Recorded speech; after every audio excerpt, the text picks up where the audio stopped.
So, tuloy natin yung nakabinbin na tanong, no?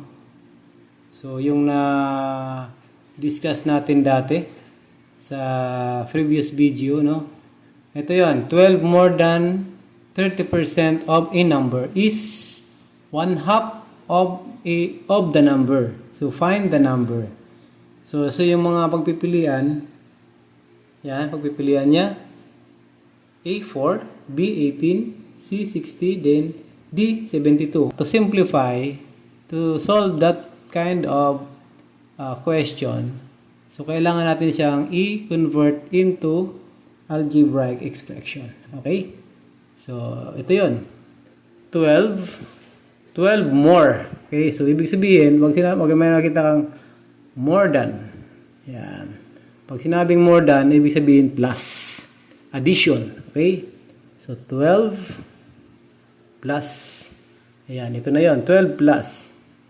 Then, 30% of a number. So, let x. Yan, yung number. Okay?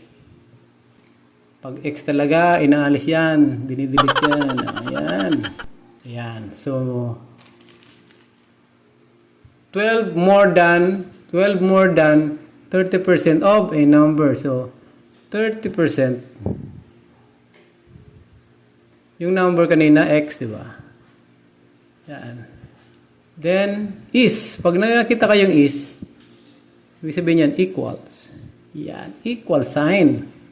Then, 1/2 of the number. Yung hinahanap natin si x, no? Ayan. Yan yung pinaka equation niya. Okay, so alam naman natin na yung 30%, okay, let's say 30% is equals to 30 over 100 or 0.3. Okay, so ito naman, 1/2 is equals to 0.5. Diba? Ayan. Erase natin para may space tayo.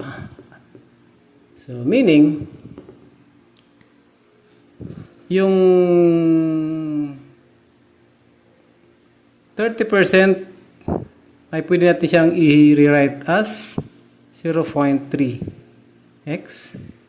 Then, ito naman, so 0.5x. Tama? Ayan. So, mayroon na tayo nakikitang patutunguhan. Okay? So, let us transfer this dito sa kabila para ma-simplify natin o ma-minus natin yung 0.3 sa 0.5. So, transfer lang natin. Yan.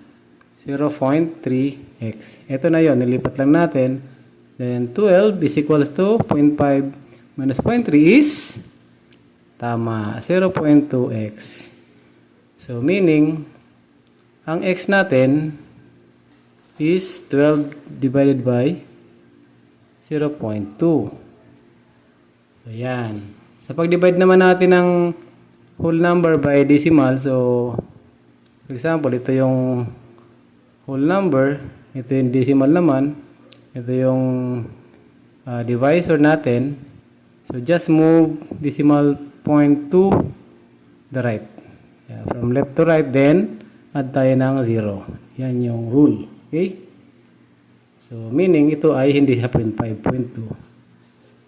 So, magiging 2 na siya. So, meaning 12 divided by 2, 6. 12, 0, then 0, so 60. So, meaning, ang x natin ay 60. Ayan. Ito yon, letter C. Okay? Yan. Thank you.